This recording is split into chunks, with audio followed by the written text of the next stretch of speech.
Okay, good evening students. So अभी हम start करने वाले केमिकल काइनेटिक्स। फिजिकल केमिस्ट्री में हम 3 चैप्टर्स पढ़ चुके हैं। सो केमिकल काइनेटिक्स भी इलेक्ट्रोकेमिस्ट्री की तरह काफी इंपॉर्टेंट चैप्टर बन जाता है। क्यों? क्वेश्चंस बिल्ड होते हैं अच्छे खासे, ठीक है, इसलिए हमारे लिए एग्जाम पॉइंट ऑफ व्यू से इंपॉर्टेंट चैप्टर है। तो सबसे पहले समझते हैं काइनेटिक्स का मतलब क्या होता है। तो फिजिक्स में हम क्या कहते हैं, kinetics is overall kinematics term को रिजेंबल करता है। काइनेटिक्स का मतलब मोशन। जैसे कि क्लास 11th में थर्मोडायनेमिक्स हम डिस्कस करते थे, हम बात करते हैं कि केमिकल रिएक्शन होगी या नहीं होगी, हम उसकी बात करते हैं। मतलब spontaneity of reaction is decided by thermodynamics. जबकि अगर बात करते हैं हम लोग केमिकल काइनेटिक्स की, केमिकल काइनेटिक्स में हम स्पॉन्टेनिटी ऑफ द रिएक्शन की बात नहीं कर रहे होते। We are talking about speed of reaction. Reaction किस स्पीड से होती है। जैसे कि अगर रिएक्शन देखते हैं तो रिएक्शन 3 तरह की हो सकती है। केमिकल इक्विलिब्रियम में डिस्कस कर चुके हैं हम लोग ये बात। रिएक्शन स्पॉन्टेनियस हो, that is very fast, moderate और slow. Rusting of reaction, rusting of RNA, slow reaction, moderate, normal reaction, neutralization reaction और वेरी फास्ट। तो रिएक्शन किस स्पीड से हो रही है, ठीक है, उस स्पीड के बारे में हम बात करते हैं काइनेटिक्स चैप्टर में। और उस स्पीड किस किस फैक्टर पे डिपेंड करता है, किन किन फैक्टर्स पे डिपेंड करता है, वो भी हम यही डिस्कस करने वाले हैं। तो this is all about that. Okay, speed की बात करेंगे, इनफैक्ट फैक्टर्स पे डिपेंड करेगा। स्पीड को मेजर कैसे करते हैं हम उसको देखेंगे, समझना चाहेंगे।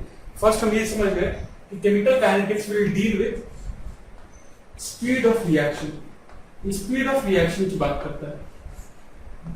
स्पीड ऑफ रिएक्शन को अगर देखा जाए, जब हम कहते हैं केमिस्ट्री टर्म्स में, that is nothing but rate of reaction. Reaction का रेट को ही स्पीड ऑफ रिएक्शन कहा जा रहा है।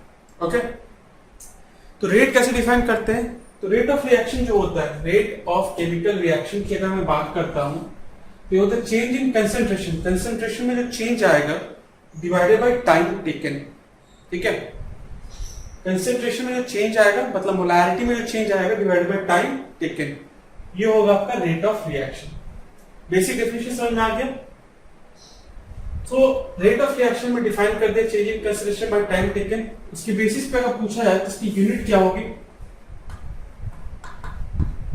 रेट ऑफ रिएक्शन की यूनिट क्या होगी, मोल पर लीटर। ये तो आपका कंसंट्रेशन हो गया पर टाइम सेकंड इनवर्स, ये सही यूनिट होगी, मोल पर लीटर पर सेकंड इनवर्स। ये रेट ऑफ केमिकल रिएक्शन की यूनिट होती है। जैसे कि केमिकल रिएक्शन ले लेते हैं, लेट्स से केमिकल रिएक्शन है, ए से बना रहे हैं हम B, A is forming B. Initial time पे t इक्वल टू 0 पे, इनिशियल टाइम पे ए का अमाउंट कितना है, तो ए मोलैरिटी दे रखी है स्मॉल ए का अमाउंट, बी का 0। टाइम t1 पे क्या होगा, मान लेते इसका कुछ अमाउंट टूट गया, a माइनस एक्स, जितना टूटेगा उतना ये बनेगा, दिस विल बी x। ये हमें पता चल गया। अब रेट ऑफ रिएक्शन निकालना चाहते हैं टाइम t1 पे, ठीक है। टाइम t1 पे हम रेट ऑफ रिएक्शन निकालना चाह रहे हैं। तो क्या कहा था मैंने, change in concentration by time. तो ए और बी दोनों का कंसंट्रेशन चेंज हो रहा है, दोनों के रिस्पेक्ट में निकाल सकते हैं। पहले ए के टर्म में देखते हैं, तो ए का change per unit time minus sign के साथ। क्यों? रिएक्टेंट का अमाउंट टाइम के साथ क्या होता है, घटता है, तो टाइम के साथ ये डिक्रीज कर रहा है, minus delta A by delta T. जबकि बी का अमाउंट बढ़ रहा है तो plus delta B by delta t. तो ए का अमाउंट टाइम के साथ अगर घट रहा है तो हम देखते इनिशियल कितना था, ए अपॉन टाइम कितना हो गया, t1 माइनस 0। बी के लिए फाइनल x 0, t1 माइनस 0।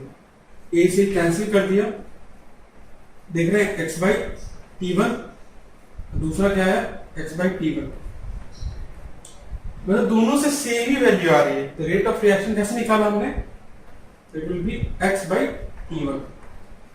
तो एक बात समझ ले, रेट ऑफ रिएक्शन सेम होती है, डिफर नहीं करेगी। ए से निकाला तो कुछ अलग आएगी और बी से निकाला कुछ अलग, मतलब रिएक्टेंट प्रोडक्ट से सेम ही आएगी, बस साइन आपको देखना है।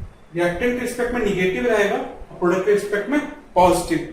ये बात आपको हमेशा दिमाग में रखनी होगी, तो टाइम के साथ ये घट रहा है और ये बढ़ता है। ओके, अब यहाँ पे कंसंट्रेशन जो होता है गैसेस के लिए अगर बात करें तो कंसंट्रेशन की बात कम की जाती है, मोलारिटी के टर्म्स कम होते हैं, प्रेशर ज्यादा होता है। तो गैसेस के लिए क्या लिखते हो? फॉर गैसेस आपको पता पीवी इक्वल टू एनआरटी, तो लिख सकते पी बाई एनवीआरटी। जब भी कोई रिएक्शन करवा रहे हैं हम, और तो वैसे कांस्टेंट है, टेम्परेचर कांस्टेंट लेके अगर देखते हैं तो प्रेशर क्या होगा? Directly proportional to concentration. तो रेट ऑफ रिएक्शन अगर गैसेस के लिखे तो it will be, rate of reaction अगर बात करते हैं तो rate of reaction for gases अगर लिखते हैं तो हम delta P by delta T भी लिख सकते हैं, कोई दिक्कत नहीं होगी। Okay, that's also correct. Gases के लिए delta P by delta T, जबकि normally delta concentration by delta T. Okay, तो प्लीज राइट इट डाउन, लिखते हैं, फिर आगे इसको डिस्कस करते हैं।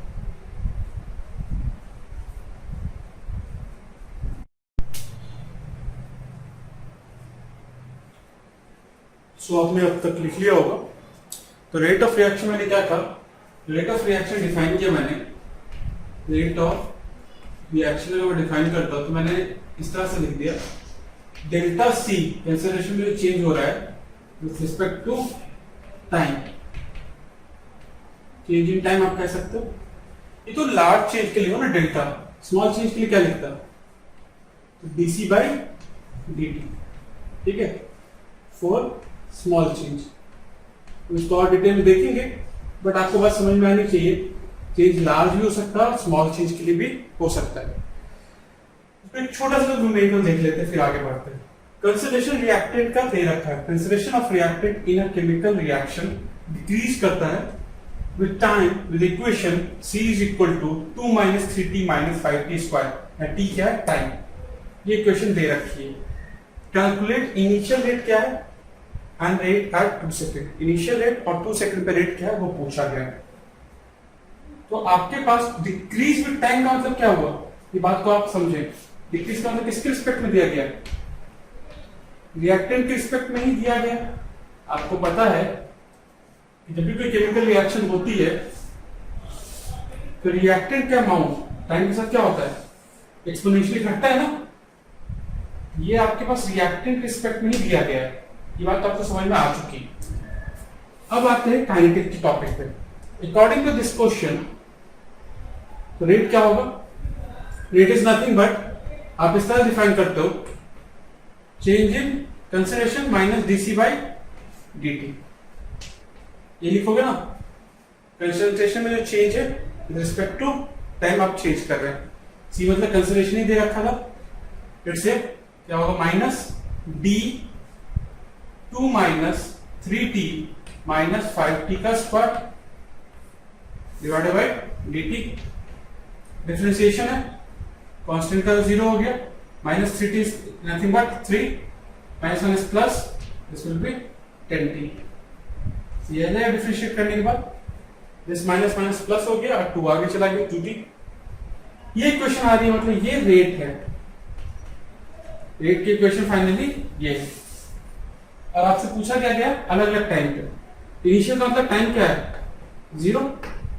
टाइम 0 जो रेट आ रहा है वो कितना आ गया? पुट कर दीजिए 0, 3 मोल पर लीटर पर सेकेंड, ये आ जाएगा।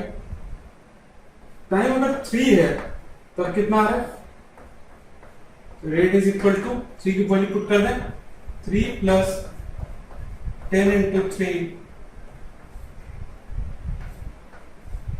this will be 33 मोलारिटी पर सेकंड, ये आ जाएगा। इस तरह से आप रेट निकाल सकते हो। आई थिंक क्लियर है, कोई इशू नहीं होना चाहिए। एक बार न्यूमेरिकल लिख लेते हैं, फिर आगे डिस्कस करते हैं।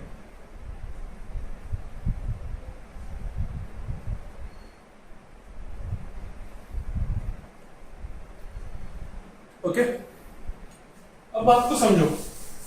ये तब हम बात कर रहे थे तो रिएक्टिव प्रोडक्ट सबका स्टोइकियोमेट्रिक कोफिशिएंट क्या था? 1। बट जनरली ऐसा होता नहीं है, तो हमें रिलेशन भी देखना होगा। Relation between various reactant and product. बात को समझना है हमें कि अलग अलग रिएक्टेंट है और प्रोडक्ट है तो किस तरह से रेट ऑफ रिएक्शन वैरी करता है। कहने का मतलब ये, मान लो आपके पास दे रखा है 2A प्लस 3B क्या बना रहा है 4C प्लस 5D। अब मैं पूछूं कि रेट ऑफ रिएक्शन क्या है, रेट ऑफ रिएक्शन क्या बोलोगे? तो दैट इज ट्रू कि आप माइनस कंसेंट्रेशन से बात कर सकते थे। रेट ऑफ रिएक्शन सिंस पहले मैं क्या कहता था कि रिएक्टेंट का अमाउंट घट रहा है, it will be nothing but आप सिंपली कह सकते थे कि minus dA by dt and equal होना चाहिए था माइनस dB बाई dt। इसको इक्वल होना चाहिए था प्लस dC बाई dt। इसको इक्वल होना चाहिए था plus dD by dt। Small change के लिए देख रहे हैं, स्टैक्योमेट्रिक कोफिशिएंट भी है ना, कैसे मैनेज करोगे? तो मोल कंसेप्ट याद करते हैं जब हम पढ़ते हैं स्टार्टिंग में ही मोल कंसेप्ट में कि मोल्स निकालने के लिए। तो देखो स्टैक्योमेट्रिक कोफिशिएंट से डिवाइड करोगे मोल सेम हो जाएंगे विद रिस्पेक्ट टू 1 आ जाएगा। तो 1/2, 1/3, 1/4, 1/5। तो ये चीज ट्रू होगी, क्यों? हम एक मोल पे चले गए। आपके पास स्टैक्योमेट्रिक कोफिशिएंट से अगर डिवाइड कर दोगे तो हम एक मोल के रिस्पेक्ट में बात करने लगते हैं, ठीक है? तो ये बात भी आपको ध्यान रखनी कि rate of reaction stoichiometric coefficient से कुछ इस तरह से रिलेटेड है। लाइक अगर मैं कहता हूं लेट्स सपोज आपके पास ये रिएक्शन दे रखी 2NH3 क्या बना रहा है, इक्विलिब्रियम होती है बट हम यहां पे बात कर रहे हैं इसी एक टाइम पे, मैंने इरिवर्सिबल मान लिया। t इक्वल टू 0 पे अगर मैं कहता हूं इसका अमाउंट आपको दे रखा था 10 मोल पर लीटर, ठीक है? और उस समय ये कितना 0 और ये 0 ये दे दिया गया। टाइम t1 पे बस इतना बताया गया, ये कितना बचा है 5 मोल पर लीटर, 5 मोल पर लीटर। तो आपसे पूछा जा रहा है कि हाइड्रोजन कितना बना, हाइड्रोजन कितना बना टाइम t1 पे। लेट्स से टाइम जो है, एक टाइम का वैल्यू देता हूं 10 सेकंड। पूछ रहे कितना बना, तो हम कहेंगे रेट ऑफ रिएक्शन क्या होता है। रेट ऑफ रिएक्शन की अगर बात करोगे तो ये बात तो ट्रू होगी कि जो रिएक्टेंट है -1/2, रिएक्टेंट का 2 स्टैक्योमेट्रिक कोफिशिएंट डिनोमिनेटर में dNH3 बाई dt, ये तो इक्वल होगा ना, प्लस हाइड्रोजन या नाइट्रोजन जिसका पूछ रहे हैं, लेट्स से हाइड्रोजन का पूछा 1/3 dN2 बाई dt, इसके तो इक्वल होगा प्लस साइन के साथ। यहां पे मैं कह सकता हूं -12, फाइनल अमाउंट 5 है तो 5 माइनस 10 कितना समय 10 seconds, it is equal to 1/3। Final amount हमें नहीं पता, वो निकालना है, ठीक है? लेट्स से वो c था इनिशियल 0 टाइम 10 से 10 कैंसिल हो गया, ये 5/2 आ गया। c की वैल्यू कितनी निकली, लेट्स से c की वैल्यू यहां पे देख लेते हैं, it is nothing but 5/2, it is equal to c/3। कितना आ गया, this will be nothing but c is equal to 15/2। ये 15/2 आ गया मोल पर लीटर, ये आपका अमाउंट है at t equal to 10 second. ये भी चीज ट्रू है, ये कैसे पता करता है जब हमें ये बात समझ में स्टैक्योमेट्रिक कोफिशिएंट रिलेट किस तरह से होते हैं, डिनोमिनेटर में जाकर रिलेट होते हैं। बात आपको समझनी है, इस पे कई सारे सवाल बिल्ड हो सकते हैं। एक और सवाल देखेंगे, नोट कर लेते हैं, फिर एक और क्वेश्चन करवाता हूँ। Okay, please right it down. Okay, question देखें, एक क्वेश्चन देखते हैं। क्वेश्चन नंबर 1 आपको दे रखा है डिकम्पोजिशन ऑफ अमोनिया। क्वेश्चन गौर से पढ़ें, ammonia decomposition into N2 and H2। Rate of decomposition दिया 1.5 into 10⁻³ मीटर पर second. Calculate rate of reaction, ठीक है? तो माइंड में आप सोचेंगे कि लेट्स से अमोनिया दे रखा है टूट के क्या बना रहा है N2 plus H2। True. Balance करेंगे तो लेट्स से कुछ इस तरह से आप लिखेंगे। ट्रू, कोई इशू नहीं है, आप इस तरह से लिख सकते थे। एक तो ये तरीका है। तो आपसे पूछा रेट ऑफ रिएक्शन, यहां पे आप बोलोगे सर माइनस dNH3/dt लिख देते हैं, आंसर आ जाएगा। तभी मेरा सवाल दूसरा उठता है कि ये रिएक्शन मैंने इस तरह से लिखी, अगर ये रिएक्शन कुछ इस तरह से होती तो let's say N2 plus 3H2, तब क्या लिखते हैं? यहां बोल रहे थे minus dNH3/dt, that is true. यहां पे क्या बोलोगे? Minus 1/2 dNH3/dt। आंसर कौन सा सही है? इसको तो मैं 2 लिखा, 4, 6 कुछ भी लिख सकता हूं ना। Which one is correct? Actually both are wrong. Actually both are wrong. Reason is that rate of reaction पूछा है। अच्छी बात ये होती है कि रेट ऑफ रिएक्शन में रिएक्शन गिवन होती है। क्वेश्चन में रिएक्शन नहीं गिवन है तो यहां पर आंसर होगा कांट बी कैलकुलेटेड, क्योंकि हमें पता नहीं है कि रिएक्शन किस तरह का है। रिएक्शन ये वाला है या ये वाला है या कुछ और है, it is not given. Reaction question में गिवन होता है। जैसे मैंने केमिकल इक्विलिब्रियम में क्या बोला था, रिएक्शन गिवन होता है, जस्ट लाइक दैट यहां भी गिवन होगा। अगर नहीं गिवन है तो आप नहीं निकाल सकते। तो दोनों चीज समझ में आ गई होंगी कि इस क्वेश्चन में आपके पास नहीं गिवन था रिएक्शन, इसलिए रेट ऑफ रिएक्शन नहीं निकला। पिछले क्वेश्चन में जो मैं करवाया था उसमें मैंने खुद लिख दिया था क्वेश्चन में गिवन होता है। जैसे कि यहाँ सेकंड क्वेश्चन देखो, यहाँ देखिए रहे ना रिएक्शन गिवन है। बात पढ़ते हैं। गैसेस रिएक्शन है, A से B बन रहा है गैस, प्रेशर घट रहा है from 2 atm to 1.5 atm। Pressure घटने का मतलब रिएक्टेंट रिस्पेक्ट में, तो रेट ऑफ रिएक्शन क्या होगा? रेट ऑफ रिएक्शन इस तरह से लिख दूं, it will B minus dA/dt। ए को प्रेशर में मेजर कर सकते हो, बिल्कुल कर सकते हैं। माइनस कितने चेंज हुआ, गौर से देखें, 1.5 फाइनल माइनस इनिशियल 2 टाइम कितना, 10 मिनट। आप ले सकते हो, 10 मिनट भी ले सकते हो, कोई इशू नहीं है, वो तो यूनिट चेंज हो जाएगा बस।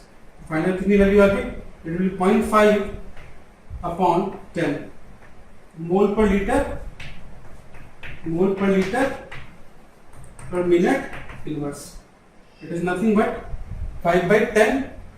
ठीक है, तो उसको मैं 5/10 को लिख सकता हूँ 1/20, that is.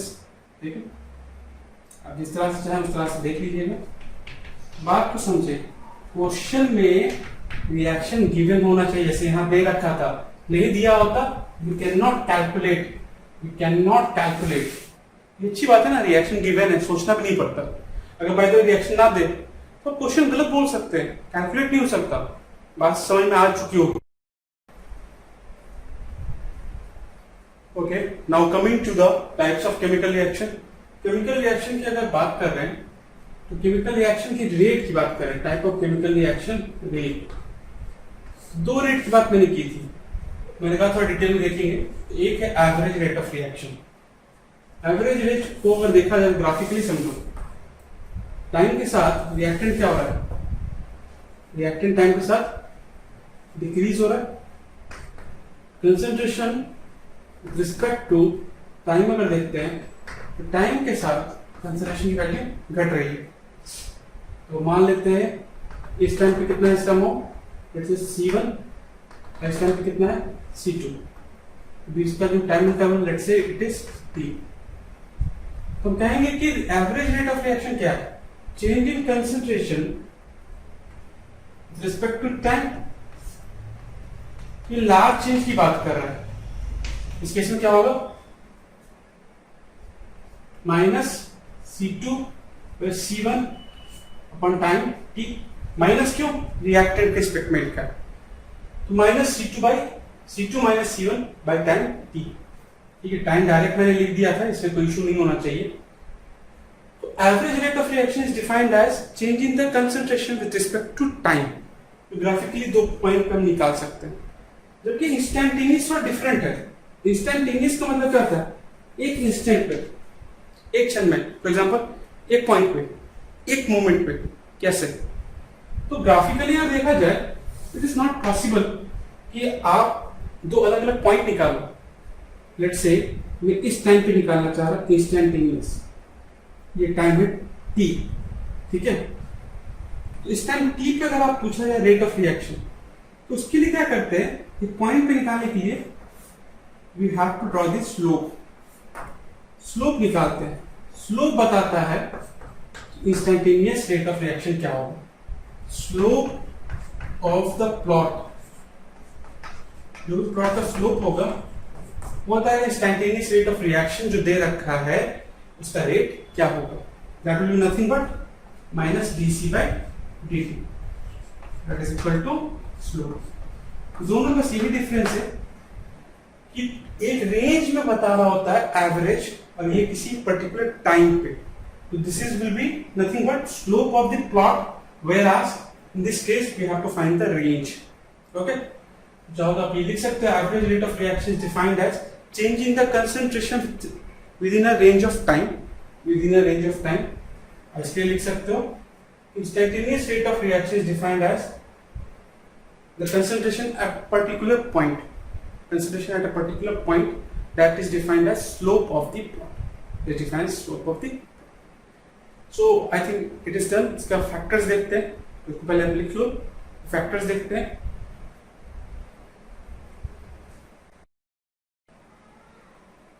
So coming back to the factors affecting rate of reaction, अलग अलग factors क्या क्या हो सकते हैं। तो पहला concentration पे डिपेंड करता है, दूसरा टेम्परेचर पे डिपेंड करता है, तीसरा कैटलिस्ट पे, fourth pressure, radiation, pH, nature of reactant and product, electric magnetic field. इन सब चीजों पे रेट ऑफ रिएक्शन डिपेंड करता है।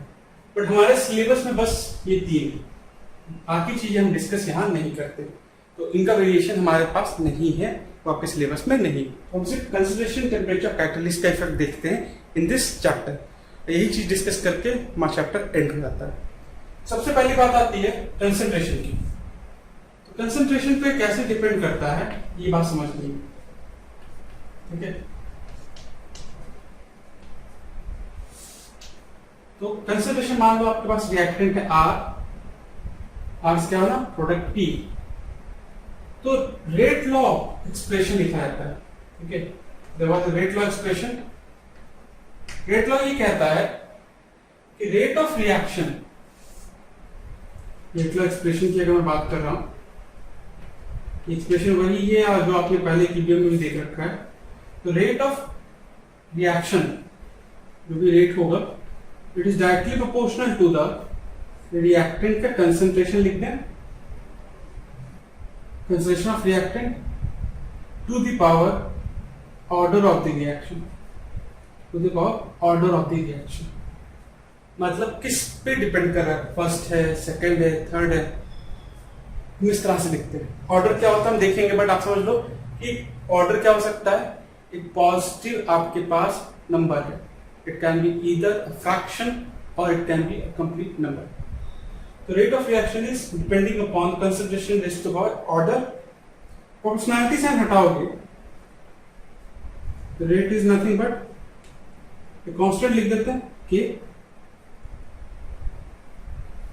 रिएक्टेंट आर, इस तरह से आ जाता है। रेट लॉ कुछ इस तरह से कि रेट ऑफ रिएक्शन, किसी भी रिएक्शन का जो रेट है, ठीक है, वो उसके concentration raised to power order पर डिपेंड करता है।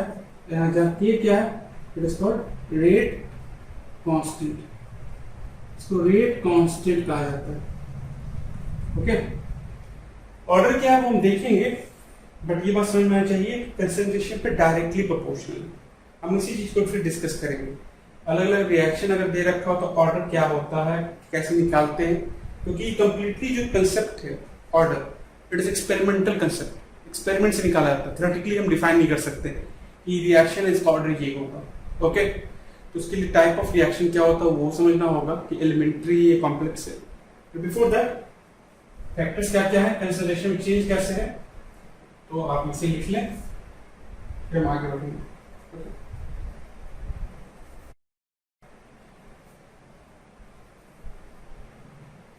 ओके, डिफाइन करते हैं ऑर्डर ऑफ रिएक्शन। तो ऑर्डर ऑफ रिएक्शन क्या होता है?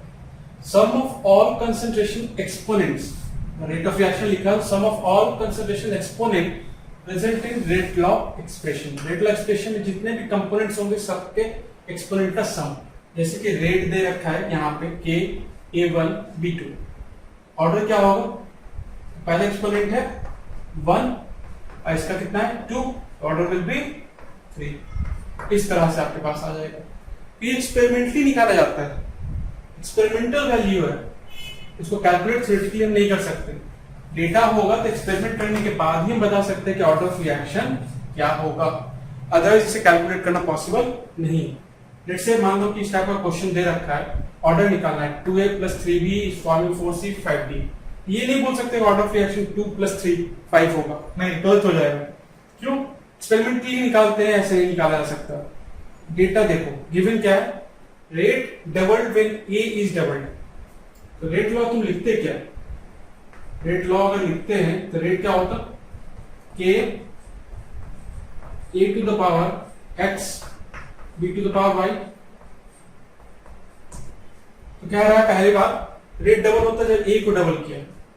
तो रेट डबल a डबल, इसका मतलब रेट 2 टाइम्स हो गया जब a को क्या किया गया? 2 टाइम्स। बाकी b तो लगभग आपका कांस्टेंट है। इसे इक्वेशन 1 मान लो, इसे 2 मान लो। इक्वेशन 1 2 को अगर मैं डिवाइड करूंगा तो x की वैल्यू कितनी आ रही है? 1 आ जाएगी, आ जाएगी। सेकंड दे रखा है रेट 4 टाइम्स है जब b को डबल किया गया। सेकंड पार्ट क्या है? तो रेट 4 टाइम्स हो गया जब a को कांस्टेंट रख के b को क्या किया मैंने? डबल कर दिया, 2by। 4 टाइम्स तभी हो सकता है जब y क्या हो? y की वैल्यू 2। इक्वेशन 1 और 3 से y की वैल्यू 2 आ गई। x1 y 2, ऑर्डर कितना हो गया? 1 + 2। तो बस इक्वेशन लिख दो, वैल्यूज पुट कर दो और ऑर्डर निकाल लो। इस टाइप के क्वेश्चन बहुत ज्यादा पूछे जाते हैं in mains exam and the medical exam. तो दिस टाइप ऑफ क्वेश्चन आपको बहुत सारे मिलेंगे। करना क्या? इक्वेशन बस लिखो, क्योंकि थ्योरेटिकल है ना, एक्स वाई मानो और इक्वेशन लिख के डिवाइड करके आप निकाल सकते हो, कोई इसमें इश्यू नहीं होना चाहिए। ये मत बोलिएगा कि सर ये थ्योरेटिकली निकले, नो, आपको एक्सपेरिमेंटली से डिराइव करना होगा। बाय द वे, मान लो ऑर्डर ऑफ रिएक्शन नहीं पता चल रहा है, पॉसिबिलिटी है ना, इसे एक बार लिख लो।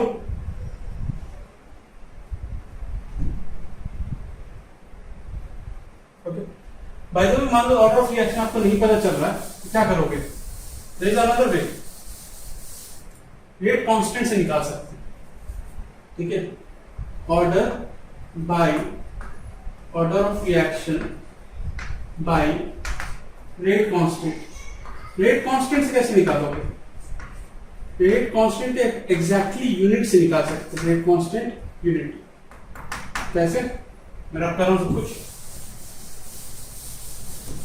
कैसे? हमें पता है रेट क्या होता है, के given constant reactant to the power, मान लो ऑर्डर नहीं पता, रिएक्टेंट जितने भी हो पावर n मान लेता हूं, n is the order, n क्या है? ऑर्डर मान लेते हैं। हमें नहीं पता ना, एक्सपेरिमेंटली निकालना है, तो k क्या हो जाएगा? Rate upon reactant to the power n। I think तो काफी इजी है। रेट होता क्या है? मोल पर लीटर, मोल पर लीटर कंसंट्रेशन है पर टाइम। तो यहां डिवाइड में क्या है? Mole per litre to the power n। Solve करोगे तो ये क्या आ जाएगा? मोल per litre 1 - n time inverse. अगर मुझे पता है कि ओवर रेट कांस्टेंट का जो यूनिट है, के का अगर यूनिट मैंने दे दिया आपको क्वेश्चन में, It is given as mole per liter to the power nothing but let's say 1 time inverse. तो ऑर्डर क्या होगा? अकॉर्डिंग टू दिस इक्वेशन होना क्या चाहिए था? मोल पर लीटर 1 माइनस n, ऐसा होना चाहिए। यही इक्वेशन आएगी, पुट करोगे n की वैल्यू क्या आ रही है? n की वैल्यू 0, तो ऑर्डर क्या होगा? 0। Order is 0। Order of the reaction होता है, it can B 0, it can B 1, it can B 2, it can B fraction, कुछ भी हो सकता है, ठीक है। Order of the reaction can be positive, negative और फ्रैक्शन। ऑर्डर क्या होगा? Order of the reaction can be 0, positive, negative और फ्रैक्शन, सब कुछ हो सकता है। ये बात आप नोट कर लेंगे, बात आपको याद होनी चाहिए। Order of the reaction can be 0, can be positive, can be negative, it can B fraction. Note करें इसको, फिर मॉलिक्युलरिटी ऑफ द रिएक्शन डिस्कस करते हैं। सो ऑर्डर के बाद मॉलिक्युलरिटी की बात करते हैं। मॉलिक्युलरिटी टर्म और यहाँ पे आता है। मॉलिक्युलरिटी का मतलब क्या है? नाम में थोड़ा आपको आइडिया लग रहा है, मॉलिक्यूल्स। मॉलिक्युलरिटी कहते क्या है कि total number of molecules that is involved in effective collision. Effective collision में टोटल नंबर कितने मॉलिक्यूल्स के इन्वॉल्व्ड है, हम उसकी बात करते हैं with proper orientation. Proper orientation के साथ टोटल नंबर ऑफ मॉलिक्यूल्स कितने इन्वॉल्व्ड है कोलिजन में, दैट इज नोन एज मॉलिक्युलरिटी। बात समझ में आई? अब यहां पे प्रॉब्लम ये है कि सबसे पहली चीज ये कि इफेक्टिव कोलिजन होता क्या है।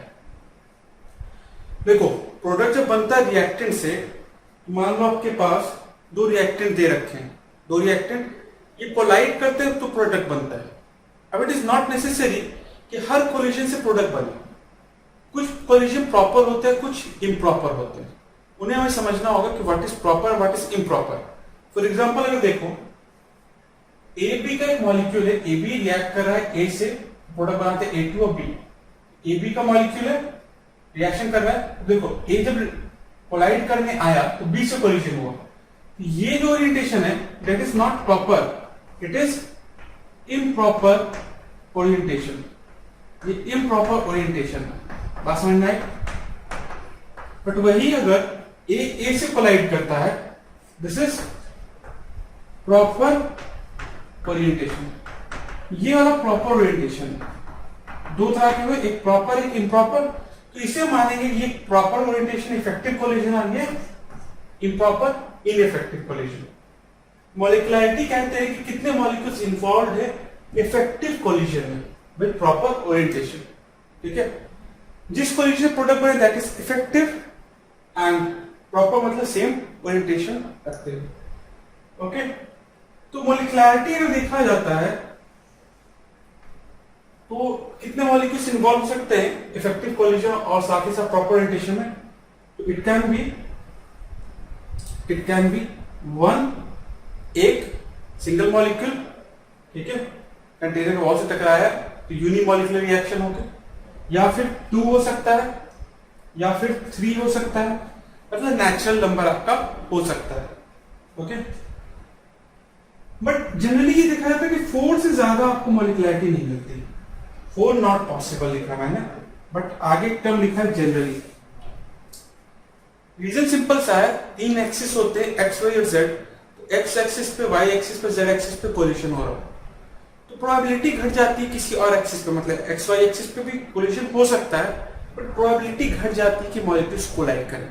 इसलिए मैंने लिखा greater than 4 is not possible generally due to probability factor. ये हो गया आपके पास मॉलिक्युलरिटी और प्रोबेबिलिटी फैक्टर का केस। ऑर्डर ऑफ मॉलिक्युलरिटी में डिफरेंस क्या है? ऑर्डर था सम ऑफ द पावर्स, क्योंकि molecularity number of molecules involved. Okay, थोड़ा हम इसे और डिस्कस करेंगे, ठीक है, पर पहले ये डिफिनेशन लिख लें, नीचे लिखें, फिर आगे बढ़ते हैं। ठीक है, एलिमेंट्री रिएक्शन और एक होती है कॉम्प्लेक्स। दो टाइप के ही होते हैं। मतलब कोई रिएक्शन करवाई अपने सिंगल स्टेप में हो गई, उसको हम कहेंगे एलिमेंट्री रिएक्शन।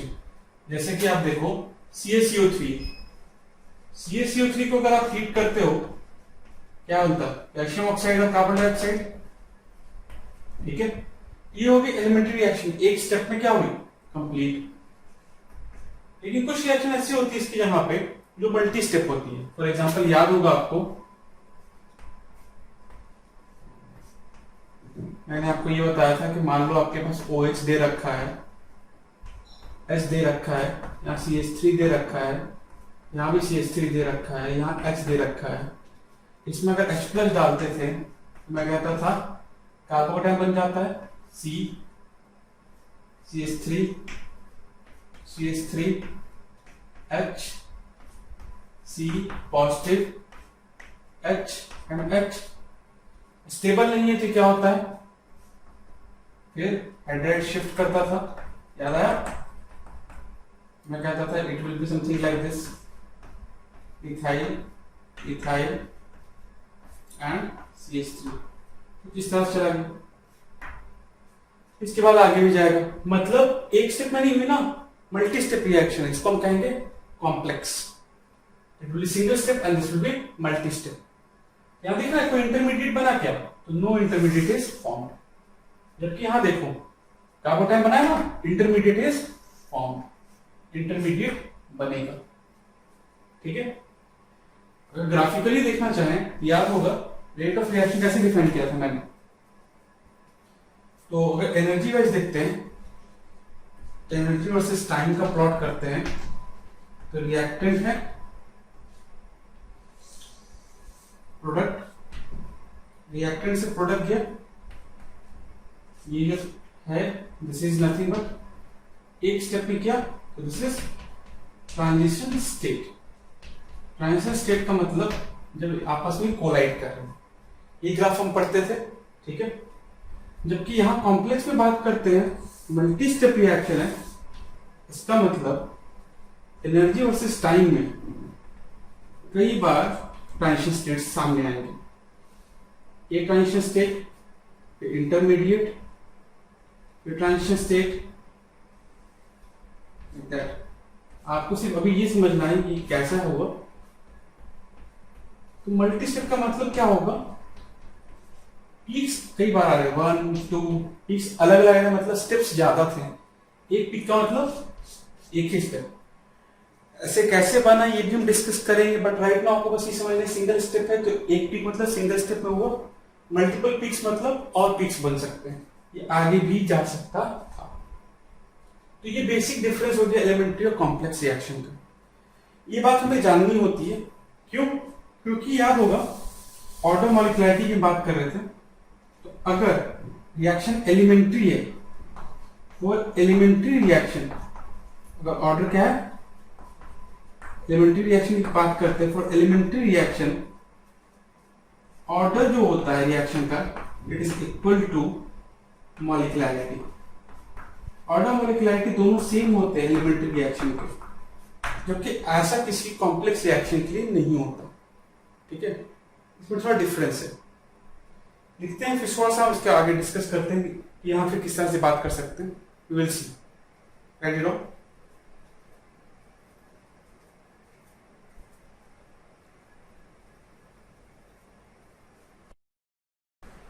ओके, देखते हैं कॉम्प्लेक्स रिएक्शन में बात करते हैं, तो मैं क्या कहता हूं, थोड़ा डिफरेंस है। एलिमेंट्री रिएक्शन के लिए तो हम ये कह रहे थे कि ऑर्डर मॉलिक्युलरिटी सेम होगा, कोई उसमें इश्यू नहीं है। But complex reaction, multiple step वाले रिएक्शन में रियलिटी में कॉम्बिनेशन कई सारे एलिमेंट्री रिएक्शंस का, जैसे एलिमेंट्री स्टेप्स होते हैं 1 2 3, सारे एलिमेंट्री स्टेप्स हैं, उसको मिक्स करते हैं, कंबाइन करते हैं, तब कॉम्प्लेक्स रिएक्शन बनता है। तो ओवरऑल मॉलिक्युलरिटी हम नहीं निकाल सकते, इसकी ओवरऑल नहीं निकाल सकते क्योंकि हमें पता नहीं एक्चुअली कितने इन्वॉल्व, क्योंकि उसमें इंटरमीडिएट आ गया ना, तो एग्जिस्ट रियलिटी में करता नहीं, फाइनली प्रोडक्ट तो इंटरमीडिएट होता नहीं, तो हम इसलिए ओवरऑल मॉलिक्युलरिटी नहीं डिफाइन करते। बट हर स्टेप के लिए मॉलिक्युलरिटी आ सकती है। एक स्टेप में पूछा है तो कितने मॉलिक्यूल्स प्रॉपर्ली अगर कोलाइड कर रहे होंगे, तो एक स्टेप की आप बात कर सकते हो, लेकिन overall molecularity of complex reaction is not defined. ये बात आपको समझनी होगी। अदरवाइज यहाँ पे दिक्कत आती है। तो मॉलिक्युलरिटी ऑफ कॉम्प्लेक्स रिएक्शन आप यही समझ सकते हो कि नहीं डिफाइन है। जबकि अगर ऑर्डर ऑफ रिएक्शन की बात करते हैं, ऑर्डर ऑफ रिएक्शन क्या होता है, तो ऑर्डर ऑफ रिएक्शन को अगर देखा जाए तो हम तो कहते थे कि आपके पास जो भी स्टोइकियोमेट्रिक कोफिशिएंट उसका सम होता है, स्टोइकियोमेट्रिक मतलब पावर का सम होता है। तो ऑर्डर ऑफ रिएक्शन जो लिख रहे हैं कॉम्प्लेक्स रिएक्शन का, अगर कॉम्प्लेक्स है तो फाइनली इक्वेशन में कितने पावर है हमें कैसे पता चलेगा। तो याद होगा कि जब भी हम कभी भी रिएक्शन की बात करते थे तो हम कहते थे सबसे स्लो स्टेप पे रेट डिपेंड करता है। यहाँ पे भी जो ऑर्डर निकालते हैं, जो सबसे स्लोएस्ट स्टेप होगा, स्लोएस्ट स्टेप मतलब आरडीएस ही बताता है ऑर्डर ऑफ रिएक्शन क्या होती है। Slowest step will tell you the overall order of the complex reaction. ठीक है, और अपने एक भी जो स्टेप उसका भी ऑर्डर बता सकते हो अगर उसका गिवन डेटा हो। ठीक है, it is true for this just like this, उसका इसके लिए भी ट्रू होगा, इसमें कोई इशू नहीं होना चाहिए। ओके, तो ऑर्डर ऑफ मॉलिक्युलरिटी एलिमेंट्री का तो सेम हो गया, कॉम्प्लेक्स का डिफर कर रहा है इसलिए तो डिफाइंड ही नहीं है। जबकि इसके लिए अगर बात करते हैं तो आरटी सम निकाल सकते हैं। ओके, तो हमने क्या क्या पॉइंट्स डिस्कस किए, 1, 2 एंड 3 पॉइंट्स हमने डिस्कस किए। ओके, कुछ क्वेश्चंस देख लेते हैं, दैट विल बी इनफ, आपको और क्लैरिटी मिल जाएगी। तो प्लीज राइट इट डाउन।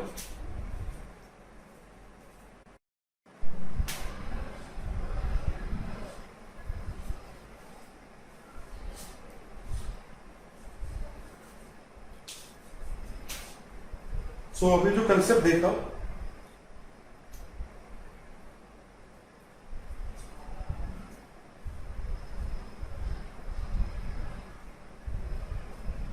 अभी जो कंसेप्ट देखा उस पर क्वेश्चन देखते हैं। क्वेश्चन ये है, O3 का डिकम्पोजिशन होकर ऑक्सीजन बन रहा है, उसका कांस्टेंट है Km, रेट कांस्टेंट Km दे रखा है। आपको पहचानना है कि रेट लॉ एक्सप्रेशन क्या होगा, रेट लॉ एक्सप्रेशन बताना है, and you have to calculate Km calculate करना है in terms of K1, K2, K3 and order क्या होगा रिएक्शन का, ये भी ऑर्डर भी निकालना है। रिएक्शन में मैंने बताया था जब तक बैलेंस रिएक्शन नहीं दे रखी हो आप बता नहीं सकते। गिवन है O3 से O2 और नेसेंट ऑक्सीजन बनता है, इक्विलिब्रियम है, ये स्टेप जो है फास्ट है, ये स्टेप फास्ट है। O3 जब नेसेंट ऑक्सीजन से कंबाइन होकर O2 बनाते हैं, ये स्टेप स्लो है। आपको कुछ भी दिया जा सकता है क्वेश्चन में थ्योरेटिकली, मैंने बस इतना बताया कि ऑर्डर ऑफ रिएक्शन के लिए क्या करते हैं, स्लो स्टेप को डिसाइड करते हैं। दोनों स्टेप दे रखे, तो रेट को समझो पहले, रेट क्या हो स्लो स्टेप पे डिफाइन करेंगे, रेट भी स्लो स्टेप पे डिपेंड करेगा ना, कि हम जब भी रेट एक्सप्रेशन लिखते हैं तो स्लो स्टेप पे ही बात करेंगे।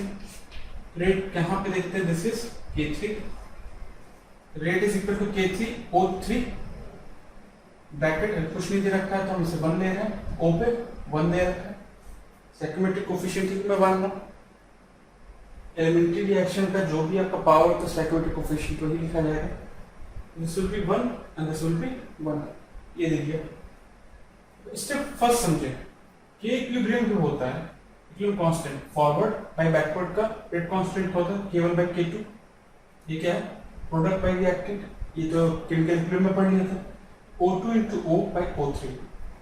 Nascent oxygen, nascent oxygen reality में है क्या, ये इंटरमीडिएट ही था, ये इंटरमीडिएट ही था जिसके चलते हम नहीं बता पा रहे थे ओवरऑल क्या होगा।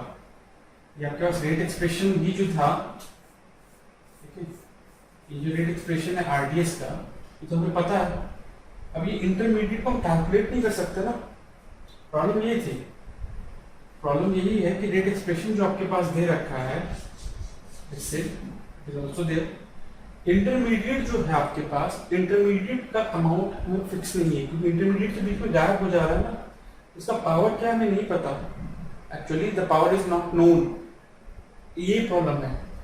तो इसको समझना चाह रहे हैं, तो पहले हम लिखते हैं जो कि इक्विलिब्रियम है K1 by K2 O2 O by O3, nascent oxygen जो कि इंटरमीडिएट है K1 by K2 O3 by O2 O। ये बात तो क्लियर है, इक्विलिब्रियम कांस्टेंट जैसे डिफाइन करते हैं। रेट एक्सप्रेशन निकालने के लिए अब मैं क्या कर रहा हूँ, यहां से जा रहा हूँ यहाँ, अब नेसेंट ऑक्सीजन को रेट एक्सप्रेशन में डाल देते हैं। रेट एक्सप्रेशन क्या है, K3O3O, K3O3, नेसेंट ऑक्सीजन के यहाँ पे ये वैल्यू मैं उठा के डाल देता हूँ, put nascent oxygen value put कर दी मैंने K1 by K2 K1 by K2 O3 by O2 rate expression ही लिखना है हमें सबको कंबाइन करते K1 K3 by K2 O3 का क्या हो गया स्क्वायर हो गया divided by O2 rate expression आ गया पहला पार्ट हो गया आइडेंटिफाई रेट लॉ एक्सप्रेशन जो चीज ये थी ये तो कंप्लीट नहीं थी इसको मैंने कन्वर्ट कर दिया O3O2 जो है आपके पास रिएक्टेंट और प्रोडक्ट है ये तो दिखेंगे आपको एक्चुअली हमें इंटर अमाउंट पता है इंटरमीडिएट नहीं पता होता इसलिए इंटरमीडिएट का इग्नोर करना होता है पहला स्टेप फास्ट था इसलिए सेकंड स्टेप से प्रोसीड करना पड़ा अब ये जो चीज आई रेट एक्सप्रेशन रियलिटी में है क्या Kn by Kn O3 square by O2 Kn की वैल्यू एक्चुअली क्या होगी K1 K3 by K2 तो Kn in terms of K1 K2 K3 भी आ गया K1 K2 K3 भी आ गया ऑर्डर क्या होगा with respect to O3 respect में कितना है 2 और O2 के रिस्पेक्ट में कितना है -1 ओवरऑल ऑर्डर क्या है ठीक है ऑर्डर का ओवरऑल निकाले तो 2 -1 दैट इज इक्वल टू 1 तो ऑर्डर ओवरऑल अगर देखा जाए तो ये वैल्यू आ रही है ओवरऑल ऑर्डर ये है आपके पास 2 -1 is equal to 1 with respect to O3 कितना आ रहा है 2 और O2 के रिस्पेक्ट में -1 डिनोमिनेटर में है ना रेट का एक्सप्रेशन ये है Kn K1 K3 by K2 ये है ये जब पॉसिबल था जब इंटरमीडिएट गायब हो जाता था सेकंड स्टेप स्लो था पहला स्टेप इक्विलिब्रियम में था आसान हो गया आपके लिए इस तरह से प्रोसीड करते हैं बाय द वे मान लो नोट कर ले पहले ओके दूसरा एक क्वेश्चन देखते हैं Na2 plus F2 Na2F बना रहा इसका रेट एक्सप्रेशन क्या होगा ऑर्डर क्या होगा स्टेप गिवन है Na2 plus F2 Na2F और F बनाता है ये स्लो स्टेप है RDS है दूसरा क्या है Na2 plus F K2 Na2F बनाता है ये फास्ट स्टेप है ये दोनों चीजें दे रखी है आपको रेट एक्सप्रेशन लिखना है रेट एक्सप्रेशन होगा क्या स्लो स्टेप पे डिपेंड करता है रेट एक्सप्रेशन उसी से ऑर्डर भी निकलता है तो रेट एक्सप्रेशन क्या लिखोगे पहला स्टेप क्या है ये पहला स्टेप भी स्लो है सेकंड तो है नहीं ज्यादा कॉम्प्लिकेशन नहीं तो काफी आसान सवाल हो गया पहले स्टेप में rate is equal to N2 power 1 F2 power 1 ये हमने लिख दिया K1 अब सोचोगे कि मैंने पावर 1 क्यों लिखा ये तो एक्सपेरिमेंटली डिराइव होता है अगर नहीं गिवन हो ठीक है तो जो स्टैइकोमेट्रिक कोफिशिएंट है एलिमेंट्री रिएक्शन का उसी को हम क्या मान लेते हैं वही पावर होगा एलिमेंट्री रिएक्शन मतलब एक स्टेप एलिमेंट्री रिएक्शन है इसका जो स्टैइकोमेट्रिक कोफिशिएंट 1 और 1 है उसी को मैंने पावर ले लिया 1 and 1 तो this is the expression this is rate law expression यही आपका रेट लॉ का एक्सप्रेशन होगा क्लियर ऑर्डर क्या होगा 1 + 1 2 तो अगर पहला स्टेप आरडीएस है तब तो कोई इशू ही नहीं होता तुरंत हो जाएगा ठीक है अगर दूसरा स्टेप आरडीएस है तो मैं क्या करूंगा इंटरमीडिएट को एलिमिनेट करूंगा जो पिछले केस में किया इंटरमीडिएट को हटाऊंगा क्योंकि वो final step final rate expression में नहीं होता वही चीज फाइनल स्टेप में आते हैं जो रिएक्टेंट और प्रोडक्ट होते हैं अदरवाइज नहीं होता क्वेश्चन आई थिंक क्लियर हो गए आपको नहीं हुए तो प्लीज रिपीट पढ़िए इसे फिर भी दिक्कत रहती है तो मुझसे पूछ लेंगे ओके तो वी विल स्टॉप हियर एक शीट देंगे क्वेश्चंस इस टाइप के बेसिस पे ऑर्डर मोलिकुलरिटी के बेसिस पे रहेंगे प्लीज सॉल्व कीजिएगा तो आपको एफर्ट करना होगा so we will stop here thank you